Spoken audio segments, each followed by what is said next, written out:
عارفة إحساس لما تقعدي تقولي لابنك نفس الكلمة 10 مرات هو ولكنه سمعك؟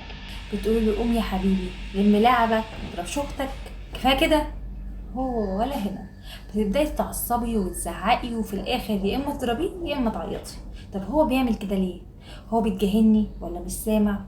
ولا أنا اللي مش بعرف أتكلم معاه بالطريقة اللي تخليه يسمع؟ تعالي نفهم سوا خطوة بخطوة من غير لوم ولا جلسات. طبيعي في السن ده ان هو بيختبرك. يعني في السن من 4 ل6 سنين كده الطفل بيبدأ يقول لنفسه هو انا لازم اسمع الكلام؟ طب ليه؟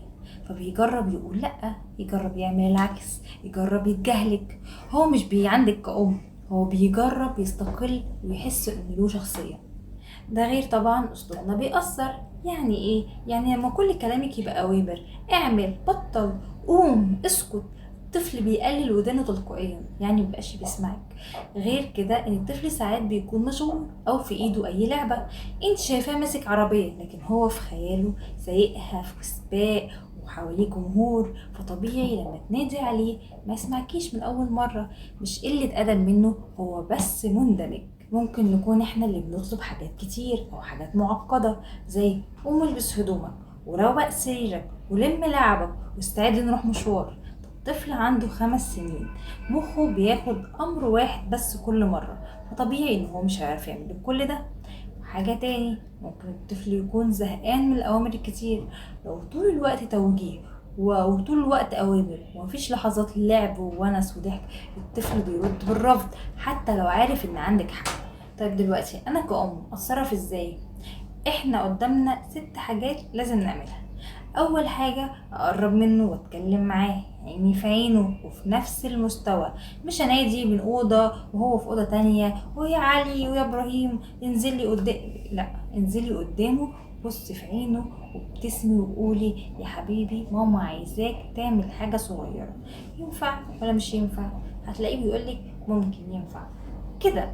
حاولي تسايسيه وخدي الموضوع بحتة اللي هو الاستئذان.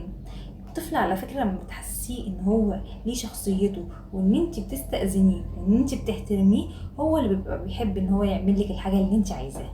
تاني حاجة، لازم تخليه يرد عليكي. يعني اسأليه قولي له ماما قالت لك ايه، ماما ايه عايز منك ايه، خليه يرد عليكي. لو رد عليكي يبقى هو سمع وفهم، وده خطوة مهمة جدا. ممكن الطفل يكون لا سامعك اصلا انت عايزة ايه، ممكن يكون سرحان ولا فاهم ايه المطلوب منه. تالت حاجة، الطلب يكون واضح وصغير ومحدد. يعني بدل ما تقولوا له روق اوضتك، ممكن تقولي له يلا نجمع العربيات من على الارض. هتبقى حاجة صغننة كده. ويا سلام بقى لو قلتي له ان انت هتشاركي معاه. يعني بدل ما تقولي له يلا نجمع العربيات من على الارض او يلا اجمع العربيات من على الارض، يلا نجمع العربيات من على الارض سوا، كأنك بتشاركيه مش بتأمريه. رابع حاجة، استخدمي اختيارين بدل الأوامر. يعني بدل ما تقولي له قوم دلوقتي، قولي له تحب تلبس البنطلون الأزرق ولا الأحمر. النتيجة واحدة وهو هيلبس، بس بالطريقة اللي تحسسه إن هو اللي اختار.